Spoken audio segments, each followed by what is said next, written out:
US Secretary of State has accused China of considering providing weapons to support Russia in the war against Ukraine. Joining us now is the Dean of Global Futures and Political Analyst at Curtin University, Joe Siracusa. Joe, good morning to you. So pretty strong comments that have come from Secretary Blinken overnight and quite an accusation. I think it's fair to say a lot of people suspected this, but if it turns out to be true, what does this mean? Well, it just continues to worsen the relationship between Washington and Beijing.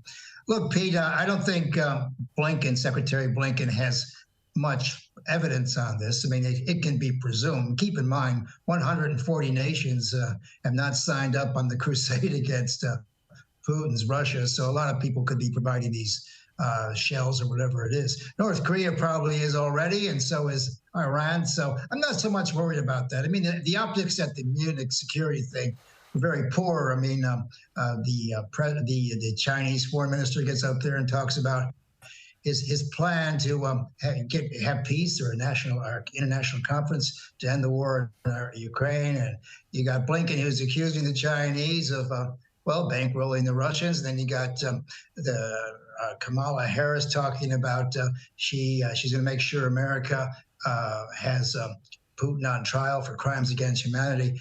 Look, it's quite clear that the United States doesn't have much leverage over China, and that was mainly for optics. Right. So this is so he may have just gone on a thought bubble and said something. I don't know, as a get square for balloons, perhaps. Well, yeah, they're trying to get the high ground here, trying to get some moral ground. For the balloon business. I mean, you got 4 balloons coming across America, and on one of those balloons, you use a $400,000 missile to bring down a $12 balloon. Now you're starting to look stupid. I mean, you just can't afford to look stupid on the international stage. And look, I think it's important that we end this war as quickly as possible before more loss of life. And it's quite clear to me, Pete, that President Putin is doubling down, and what American support is going to dwindle away in the next 6 months, I think, because they don't want to pick up the bills forever. Yeah. And the other thing is that we don't seem to have a plan to get out of this war. And you notice the other thing that bothers me is that we keep talking about whether President Zelensky or Ukraine will join NATO. It seems to me that Zelensky has the key to the back door. He just tells these guys what they're doing. You got 30 adults running to different parts of the world and give this guy more arms, when in fact, I think the Estonian foreign minister pointed out that, or the president of Estonia, that the Russians use more weapons or more artillery in one day than Europe produces in the factory in 1 month. So they're going to outlast this way. So really I think the charges are very interesting, but they're unsubstantiated. And frankly, right now, the United States has to overcome the incredulity associated with the shooting down balloons. Yeah, I mean, I'm really not sure that's a good idea, Ukraine joining NATO, given that's what this is all about.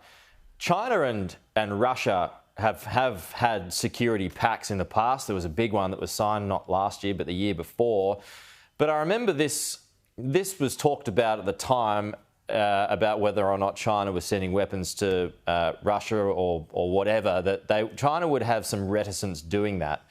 So went the reporting, because it wouldn't want to be seen to be on, say, a losing team or get caught up in those sanctions that have applied to Russia. So it was kind of keeping a distance. It was non-committal on supporting the war. Do you think anything there has changed? Not really.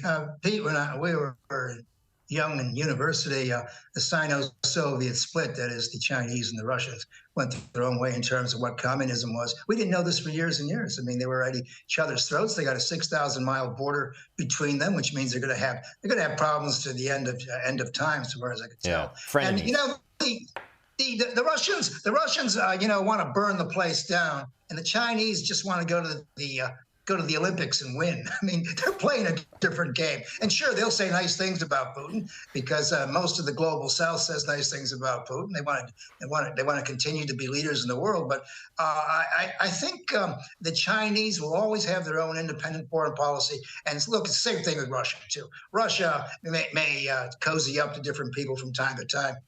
Even cozied up with Hitler in 1939 for a moment.